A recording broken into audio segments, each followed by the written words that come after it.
All right, welcome back to another edition of Political Breakfast, heard right here on WABE. We are so glad you're here.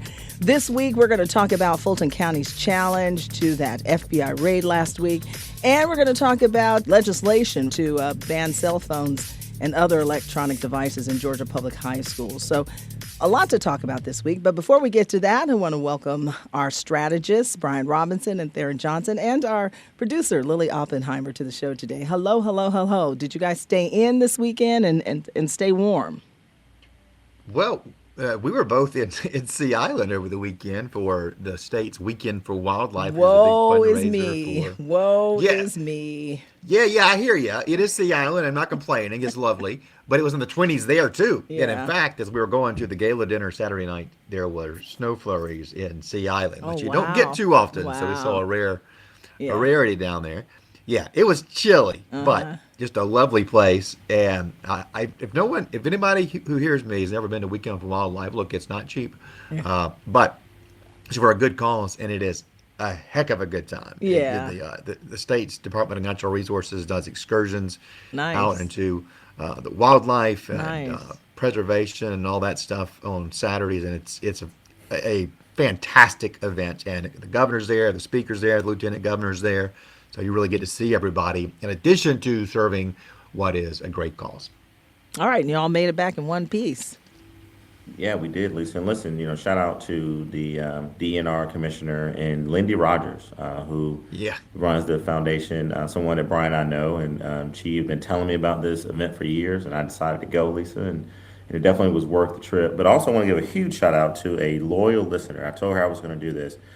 There's a woman named Amber Carter who's a lawyer in Brunswick. So all the way down in Brunswick, Georgia. Really? Oh, applaud She that. listens to this podcast every week. So B-Rob, she came up to me at the reception before the gala. I Yeah. was over there talking to the governor, and she came up and said that she listens to us. So shout out to Amber. But no, as Brian said, listen, one thing I knew, and I studied this by being a kid from Georgia who went to high school and middle school and elementary school here.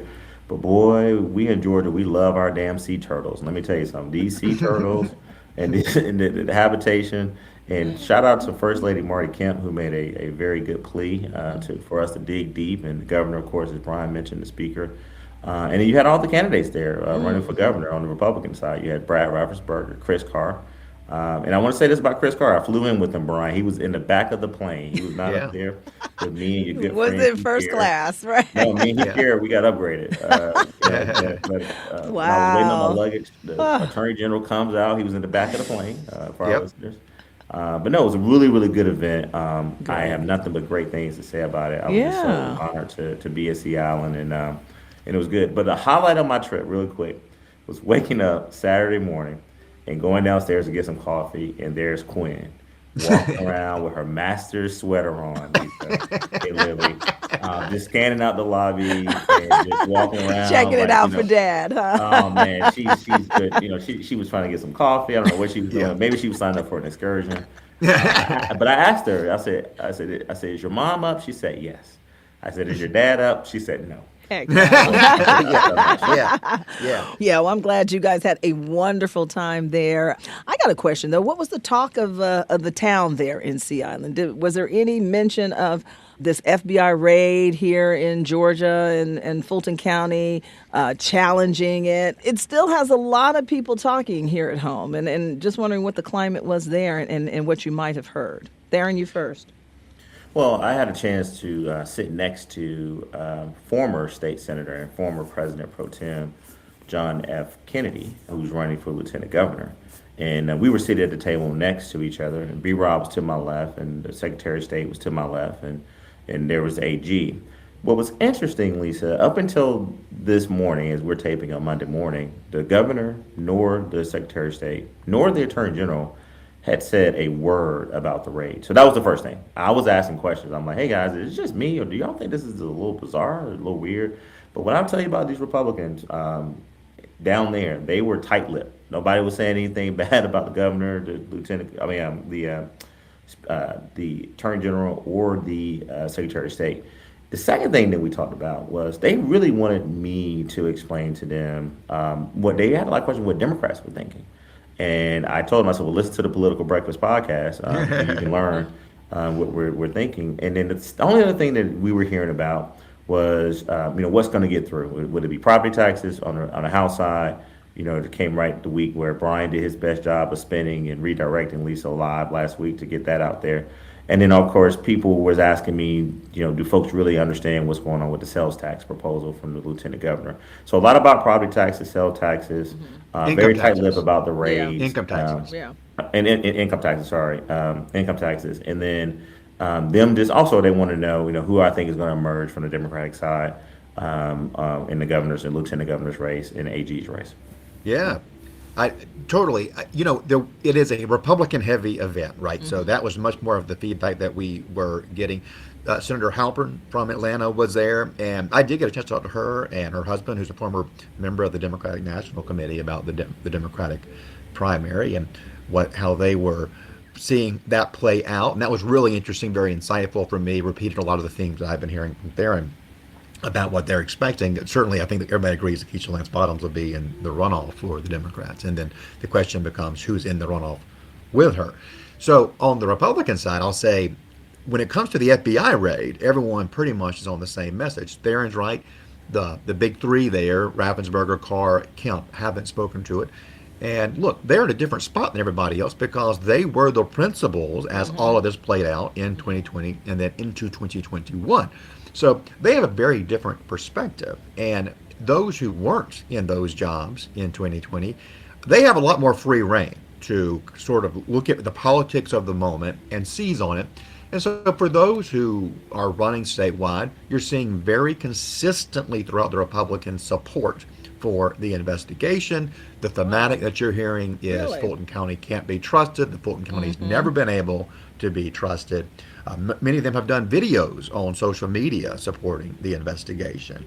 So we're still in this part of the primary where candidates are jockeying for support for President Trump, who can be decisive in a primary in certain cases, particularly for open seats.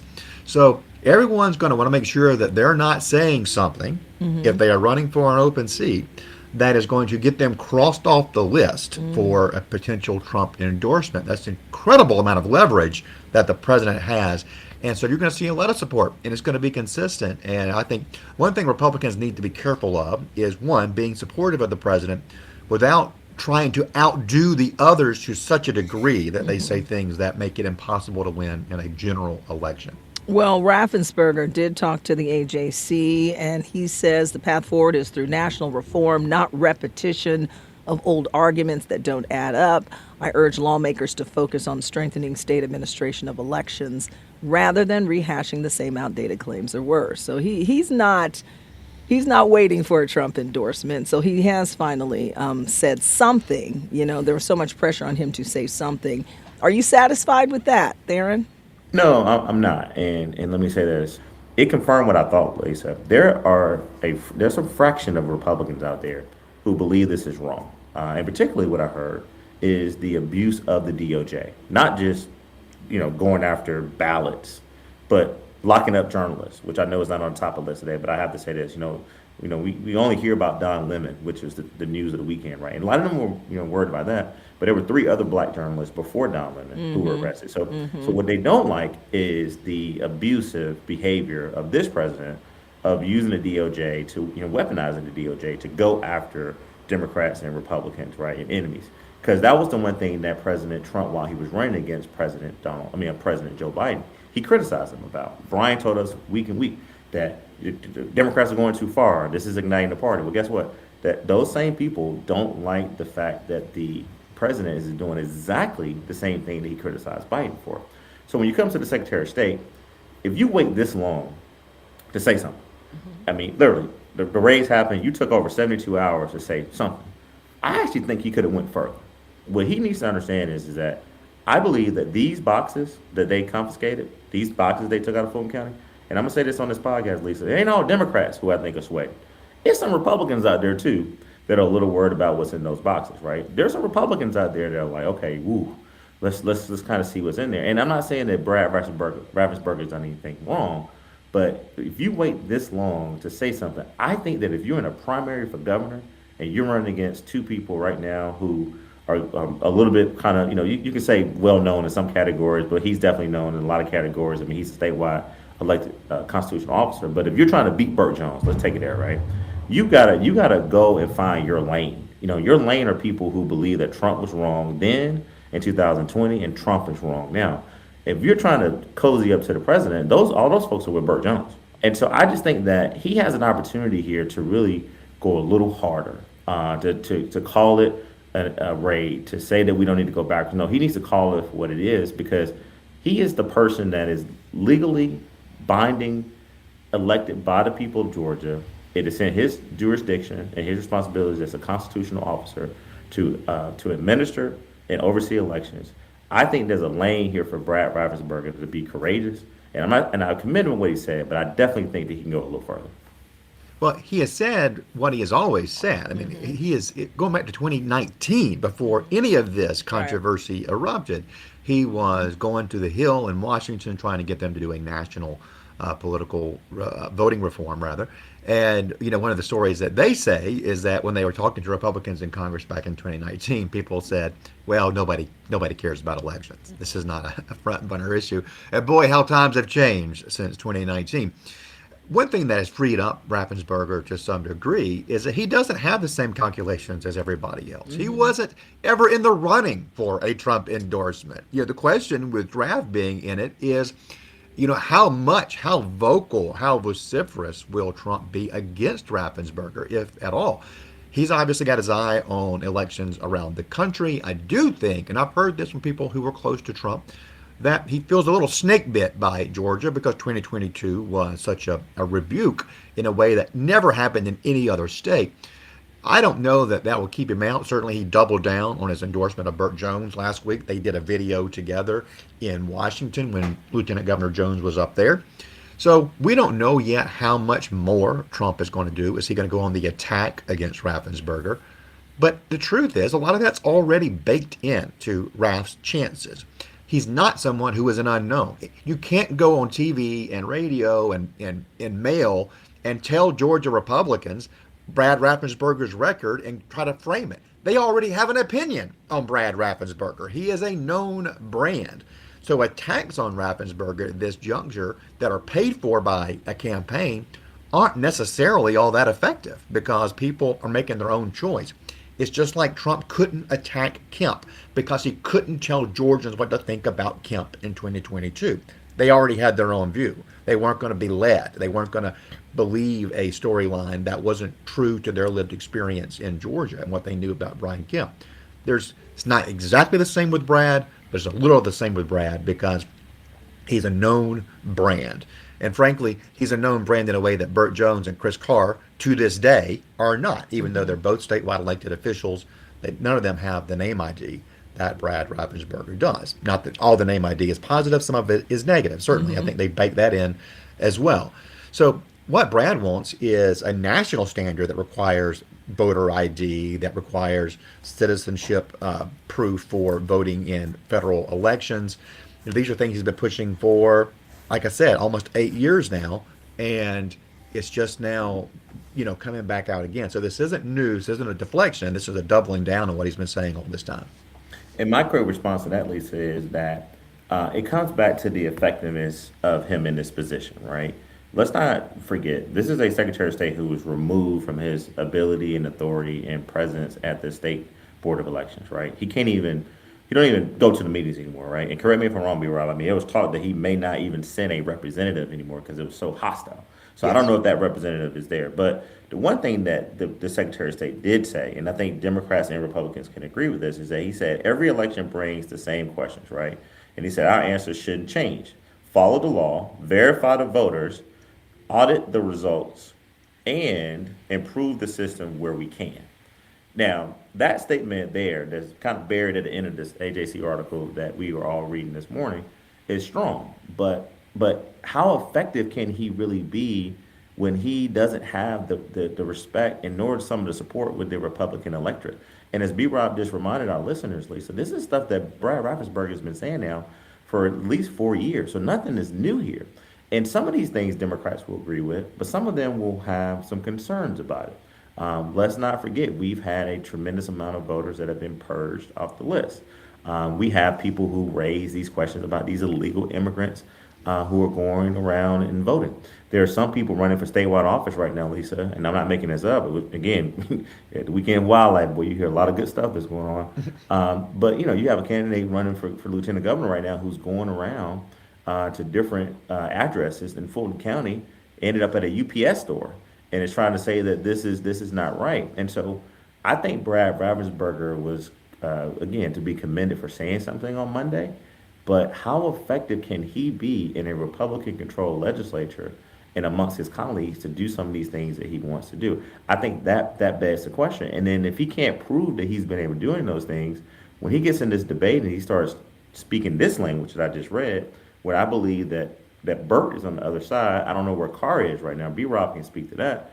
But how is he going to be able to defend his position and, more importantly, tell the people of Georgia, I've been able to get these changes by working in a bipartisan manner? Because I think right now his biggest problem is with his own Republican colleagues. Is this mounting into a big distraction for both parties? Absolutely. Look, I'm not going to take back anything I've said over all these years. I've been very consistent. I don't like talking about 2020 because I think it's bad politics. And I think we have to look at the political environment. There was a Texas state Senate race over the weekend, a special election. The Republican went up by 17 points in the last general election. Democrats picked it up. That's a major swing, and that speaks to the environment. It speaks to the environment in such a way that Governor Ron DeSantis of Florida spoke to it on X over the weekend, saying, hey, this doesn't necessarily predict the general election, but it does show challenges in a political environment. And he's absolutely right. So I want us to be focusing on the issues that voters care about, and that's affordability. And Republicans on the General Assembly level are talking about affordability by trying to reduce the tax burden on Georgia taxpayers. So we're on message there on the state level, but this news has certainly taken over the talker category. This is what people are talking about, is this. And I can promise you, at Weekend for Wildlife and anywhere else where there were two people interested in politics over the weekend gathered, that the talk was about the FBI raid, not about the property tax plan or the income tax plan. This has taken over that news cycle. So, that is my concern there. I do want to speak to something that Tharon brought up, because this is important. Now, I don't think people know this. He mentioned the UPS store. And this is something that my side obviously is very concerned about, because it looks like fraud. Like, nobody lives at a UPS store, right? There's 1,200 people registered at a church across the street from the Capitol. Nobody lives at that church. So this is a blaring red flashing sign that this is fraud. Here's what's happening there. Federal law allows homeless people to register at some third address, right? And so it could be a UPS store, it can be a church. I think something that these voter registration groups, largely on the left, have done is go and register homeless people and just put their address down as a church. That has allowed that to happen. So those folks don't actually show up and go vote. It's a minuscule fraction of those numbers that are registered. But that's what's happening there. It is a way to try to apply federal law.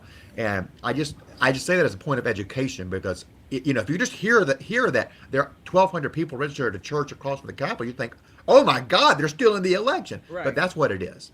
Yeah, and real quick, B-Rob, thank you so much for clarifying that, because what's happening right now, Lisa, and I want to say this, I didn't get this in last week, and B-Rob can back me up here, right? If you look at national polling, and Brian spends a lot of time looking at national polling, we both look at statewide polling, and he probably participates in more focus groups than I do, but I'm starting to participate in more, is that if you look at national polling, Donald Trump's numbers are just going like downward. The only category, if there's like 12 categories, not to shout out Fox, I don't ever shout out Fox much, but I'll say Fox News poll showed us that if you got like 12 categories, Donald Trump is going down in every category other than securing the border. And so this is why you saw that upset in Texas.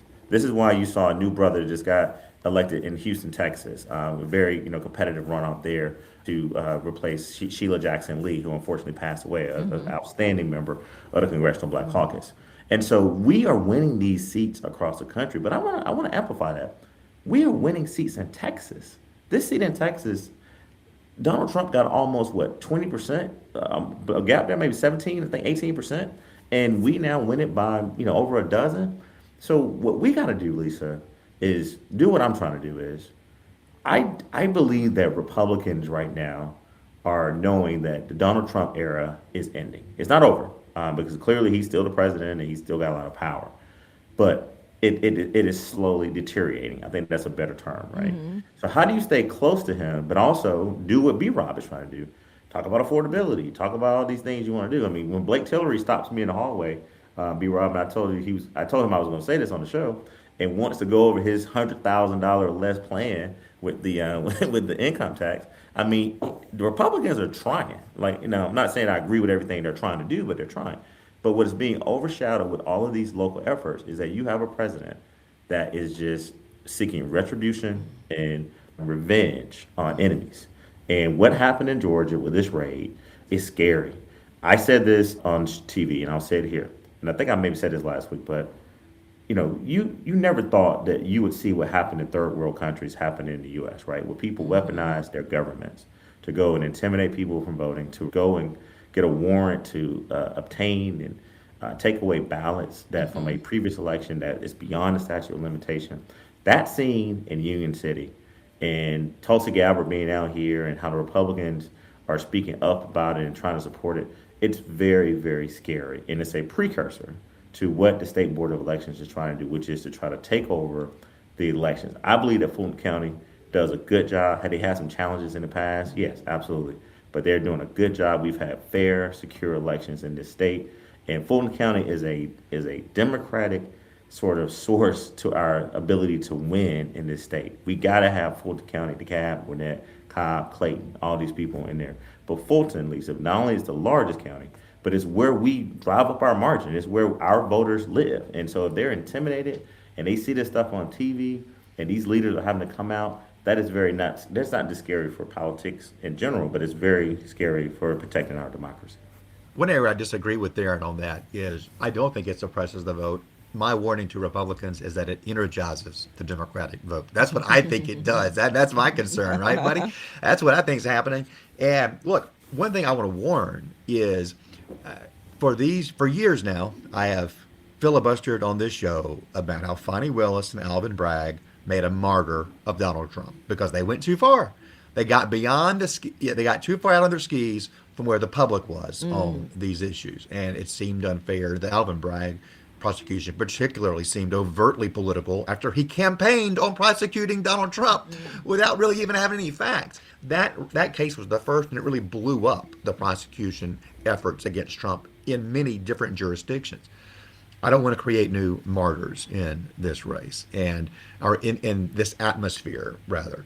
And look at Ruby Freeman. Like, she was made a martyr, someone who ended up winning a defamation suit. Donald Trump became a martyr. I think anybody, and honestly, I think the alternative electors who were put through the grist mill by Fani Willis very unfairly in a ridiculous prosecution made martyrs of them. And I will say that those guys and gals are seen as heroes by the Republican base in Georgia today after all they went through. So let's not make any new martyrs. Let's just win an election in 2026. Stay tuned, right? Another topic I wanted to touch on was the cell phone. The ban of cell phones is going to get a lot of talk this week under the Gold Dome. House Bill 1009 would ban devices starting in 2027-2028 school year in Georgia public high schools. It seems to be gaining momentum, but it has its critics. And some of the critics are parents who say we need to be able to contact our children for after-school activities and specifically for an emergency. Any thoughts on this from either of you? I'm happy to go first on that. I think this is something that parents largely support. There is a vocal group that does raise those objections. But look, the students still have their phones in high school. They just don't have them on their person during class. And yes, I think at a break, when school is over, get your phone, communicate with your parents, make plans for your after-school activities for when you're going to do pickup.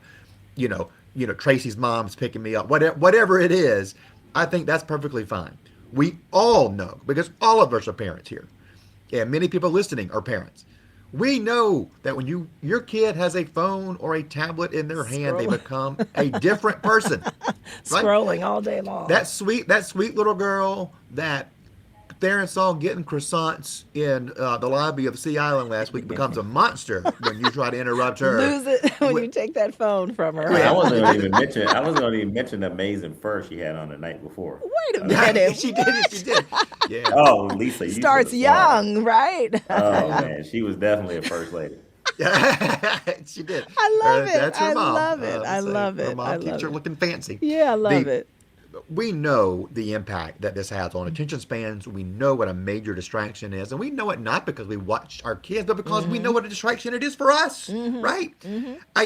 The amount of brain rot that is occurring to me because of the reels on Instagram and Facebook these days is stunning to me, to the point where I'm like, I've got to get off of this. This is completely worthless, and I Right. can't stop doing it. So this is something Scott Hilton from the Peachtree Corners area of Gwinnett is carrying. He carried the bill to ban them in elementary and middle schools as well.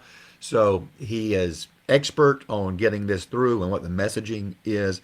And I do think that what he's trying to do is reflective of what parents want, what we all know is conducive to a good educational atmosphere.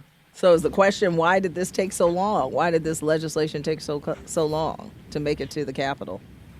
Well, Lisa, I think we talked about this a few weeks ago, and I think I was erring more on the side of we need to have the ability for students to have their phones in the classroom. Now, when I said this on this podcast, I had a bunch of parents come up to me and make the case of why they supported this initiative because they feel like Brian just talked about it as a distraction.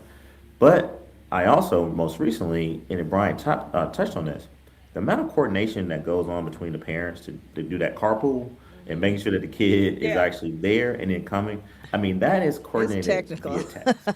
Yeah. And I'm not there just yet, right? I mean, Right. That gets technical. it gets technical. But then the second thing is, this is what I would say, and this up. I think we got to make sure that local representation, local control, our teachers, our superintendents, our principals, and our assistant principals, let's make sure that they're intimately involved in this conversation because they are the women and men on the front line every single day in these schools. And so what may happen is I encourage every superintendent, every principal, assistant principal to call your legislator, get this bill, and speak up and speak out. School board members, speak up and speak out. Because what I don't want to happen is that this goes in and it's just a general piece of legislation that applies to everyone in the state. Then that's one thing. We may have to break this up, and it may have to be a sort of district by district kind of thing, which some districts may approve and some may not. So I definitely think that it's getting a lot of conversation.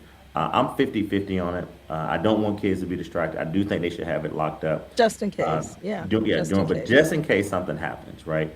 Do they have access to get the phone? Because I remember when I was at Whitehead Road Elementary School and then Clark Middle Middle School, and then Bernie Harris Middle School, and Clark Central High School, I didn't have a cell phone, right? I had a pager. because we didn't have cell phones. We didn't have cell that was phone, right? that was different. But it wasn't until high school. Did you say you had a pager? Did you say you had a pager? Oh, yeah, I had a beeper. I had a beeper. We called it a beeper. Really? Come on, Lisa, you know you had a I beeper. know a Right? Like you had a beeper. beeper. When you were at one of those stations, how did they contact you all, right? You Y'all got it. paid. You got it on that little beeper on your hip. You got So it. I had my beeper on my hip, we robbed Clark Central, That is and my crazy. girlfriend at the time, she had a car phone. So you had a cell phone in the car. Remember they used to be in those big old Those pieces big of luggage? old clunky So we would things. sneak into her car I'm gonna leave it What at on that. earth? What are we about to hear? But my point is that I used to go to the principal's office and I would have my grandmother's number memorized. I would have my mother's home number memorized because my mom didn't own a cell phone. So I had to call her at work.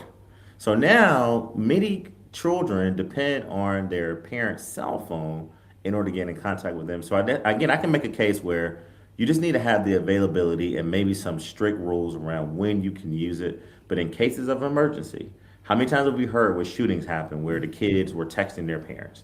The parents were texting their kids. That right? was in my mind when I heard about this. I said they And need then- that phone and- just in case. Yeah. Yeah, just in case. So how do we create a safe place, a safe mechanism in case of emergency, but also put in strict rules that everyone can buy into and it doesn't affect, in a negative way, our kids' ability to learn.